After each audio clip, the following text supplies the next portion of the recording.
Welcome back to Karthikeya talks. இன்னைக்கு நாம ஷோல எதை பத்தி பேச போறோம்னா ஜிஎஸ்டி 2.0 பத்தி பேச போறோங்க.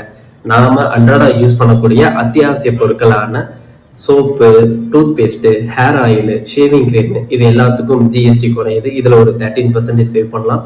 அதுக்கப்புறம் உணவுப் பொருட்களான வெண்ணெய், சீஸ், குழந்தைகளுக்கான பால் பொருட்கள், அவங்களுக்கான நாப்கின், டைப்பர்ஸ் இதுக்கு எல்லாத்துக்குமே ஜிஎஸ்டி குறைக்கிறாங்க.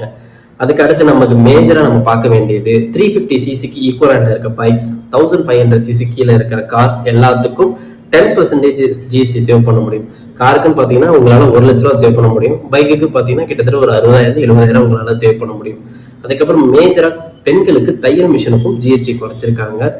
சரி, காமனா எல்லா மக்களுக்கும் பயன்படுற மாதிரி இந்த ஜிஎஸ்டியில என்ன சிறப்பம்சம் இருக்கு அப்படின்னு நம்ம செக் பண்ணி பார்த்தோம்னா அதுல மெயினா நம்ம ஃபோக்கஸ் பண்ண வேண்டியது உயிர் காக்கும் மருந்துகளுக்கு ஜிஎஸ்டி இல்லைன்னு சொல்லியிருக்காங்க. அதுக்கப்புறம் தனியார் நிறுவனங்கள் வேலை பார்க்கறவங்களுக்கு பெரும்பாலும் தெரியும் டேம் இன்சூரன்ஸை பத்தி. இந்த டேம் இன்சூரன்ஸுக்கு ஜிஎஸ்டி 0%. இந்த விஷயம் தான் இந்த ஜிஎஸ்டி 2.0 மிகப்பெரிய பரவசமா பார்க்கப்படுது. இதை பத்தி டீட்டெயிலா உங்களுக்கு தெரிஞ்சுக்கணும் அப்படின்ற ஆர்வம் இருந்துச்சுன்னா கமெண்ட் பண்ணுங்க. நாம இதை பத்தி நிறைய தெரிஞ்சுக்கலாம்.